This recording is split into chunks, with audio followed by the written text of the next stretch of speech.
I think that my diagnosis was accidental. And, as you read, most the bladder cancer diagnosis are when you visit the urologist when you have a symptom. In my case, it was a very early symptom, and I just listened to my body. As a part of a routine health checkup, I didn't even go to a urologist. I was just going to a GP. And I, in fact, asked for a prostate test to be done, right? Because I just said, I noticed a change. My symptom was, I just noticed a change in my urination pattern. Now, typically you attribute that to aging and lifestyle. So I said, listen, I just want to do a prostate PSA test, a blood test, nothing more than that. And in fact, they said that, no, we'll also do an ultrasound. And during that ultrasound, my tumor was diagnosed. So I really had no classical symptom. And in fact, the doctor was pretty surprised. It's like, you've got this super early, but just go and meet a urologist, meet a specialist. You have a tumor growing. And I was like, wow, this was not expected from any angle.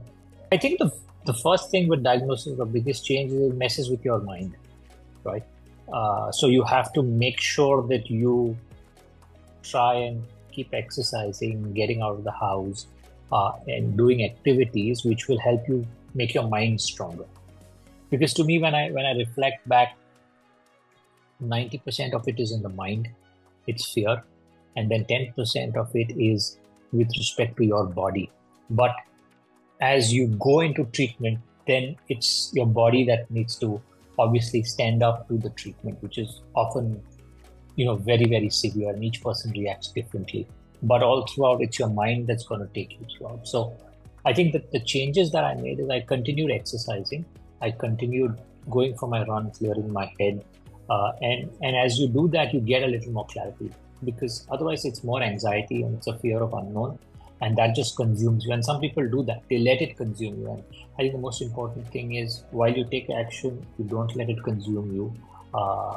Trust your doctor, and if you don't have the right doctor, you don't get the confidence, change your doctor. I think everybody goes through multiple doctors, and depending on your healthcare system, very often you don't land with the right doctor. So in my case, I went to a good doctor, and halfway through I had to change because he himself was not confident, right? At that time I was obviously doubting his expertise and his capabilities, but I thought it was a very honest conversation where he said, look, I need to consult now my peer group, because your case is getting more complicated. And at one point he said, listen, then I said, if you are going to get other opinion, I'd like to get other opinions as well.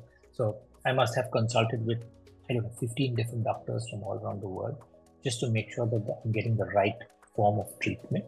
I understand why most men would feel conflicted about talking about bladder cancer. But there's nothing to, as I said, I don't think there's anything to be ashamed of. It's not something you choose.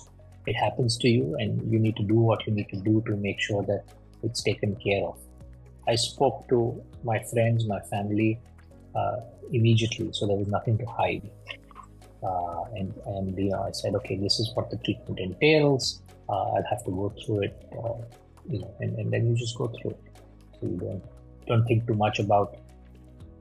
You're worried about an outcome. You don't worry about what other people are going to think along the way. I think what's helped me is just embrace your situation and don't feel ashamed about it, right? So, for example, when I go to work, I do try and I don't make a conscious effort to hide my stoma bag. I do try to cover it, just because people might or might not like to see, urine over there. But I don't make an attempt to hide the bag. It is what it is, and I can't, because you can only wear certain comfortable clothes. So try and normalize it. So my advice would be, if you don't accept yourself, people are not going to accept you. So it starts with accepting yourself first, and then making sure that other people accept you. Because when you walk on the road or in a bus with a urostomy, it might help somebody else who's hiding that to come out and have a better day. So, be shameless and be proud and just go ahead with it.